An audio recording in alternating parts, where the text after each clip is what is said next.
우리 며칠 전 저녁에 아시안컵 축구 한일전이 있지 않았습니까?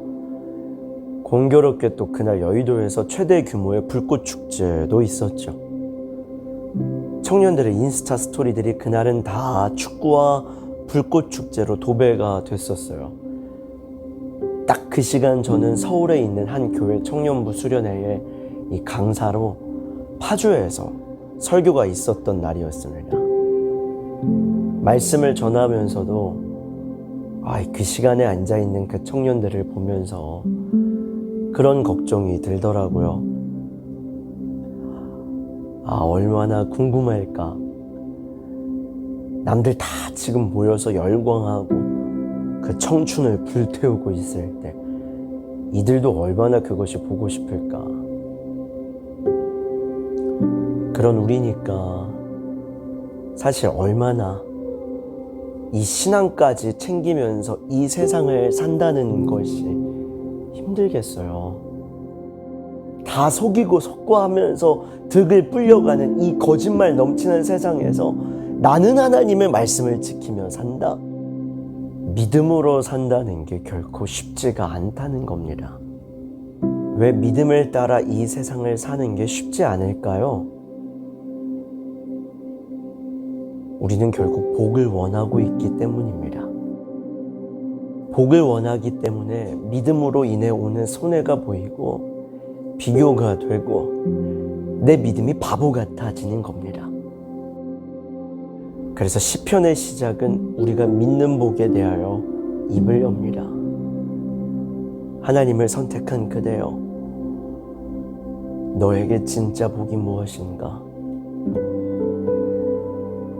그는 시냇가에 심은 나무가 철을 따라 열매를 맺으며 그 잎사귀가 마르지 아니함 같으니, 역시 그렇게 철을 따라 하나님이란 신을 믿는 자답게 인생에서 열매 많이 맺고 남부럽지 않게 내 잎사귀들이 마르지 않고 늘 찬란한 모습으로 살아가게 되는, 그렇게 잘 먹고 잘 자고 잘 입는 풍족하게 사는 그런 인생, 역시 하나님이 말하는 복도 그런 복인 걸까요? 세상도 결국 내 열매와 내 잎사귀를 보는데, 세상도 늘 내 열매의 수와 잎사귀의 화려함으로 날 평가하는데, 하나님이 말하는 복도 역시 내 열매와 내 잎사귀가 풍성한 삶에 있는 걸까요? 잘 보세요. 시편 기자, 그에게 보였던 복은 사실 열매와 잎사귀에 있지 않았습니다.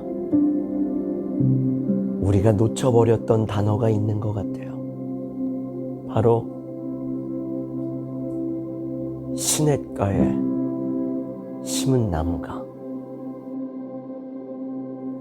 시편 기자가 노래하고 기억하고 싶었던 진짜 복, 그것은 그 나무가 맺은 풍성한 열매도, 남들이 부러워하는 찬란한 그 잎사귀도 아니라 그 나무의 뿌리였습니다.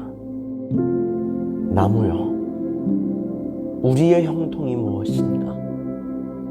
우리가 고난 속에도 하나님 때문에 인생에서 부러울 만큼 열매를 풍성히 맺고 하나님 때문에 찬란하게 잎사귀가 마르지 않는 그런 인생 사는 것이 진정한 복이 아니라, 그 고난 속에도 나의 뿌리가 여전히 주님의 물가에서 떠날 수 없다는 것, 여전히 내 보이는 열매와 잎사귀에 상관없이 나의 뿌리는 주님을 만나고 있다는 그것이 우리의 진짜 복이 아닌가. 결국 우리가 오늘도 억울할 수 있지만 이 세상을 다시 한 번 더 믿음으로 살 수 있는 이유, 내가 주님의 시냇가를 만났다는 것, 내 가지는 오늘도 흔들렸으나 나의 뿌리가 여전히 그 주님의 물가에 닿아 있다는 그 사실이, 우리가 여전히 돌아갈 시냇가, 그 품이 있다는 진리가 우리의 진정한 복이었기 때문 아니겠습니까? 어린 시절부터 비닐하우스 교회와 시골에서 사역하시는 부모님을 보는 것은 참 마음이 무거웠습니다. 특히 매일 사역을 마치고 집에서 봤던 어머니는 항상 아프셨고 영혼들로 인해 마음이 무너지셨고 많이 우셨고 때론 피 흘리기까지 사명을 살아내셨는데 막상 교회와 우리 가정에는 어떤 복을 하나님이 주시는 건지 모르겠는 그런 때가 있었습니다. 그런 모든 날들의 밤마다 수년 동안 하루도 빠짐없이 어린 저를 옆에 누이시고 어머니가 하셨던 말이 있었어요. 아들, 진짜 너무 행복하지 않니? 우리가 아무것도 없어도 하루의 마무리엔 이렇게 누워서 하나님께 말하다 잘 수 있다는 것. 초라했어도 실패했어도 여전히 하나님께 누워 이렇게 대화하다 잘 수 있는 것이 너무 엄마 행복이야. 엄마가 맞았어요. 여전히 세상에 결코 빼앗아갈 수 없는 나의 복은 초라하게 흔들린 나라는 나무가 오늘도 예수님의 시냇가에 함께 있을 수 있는 나무라는 것입니다.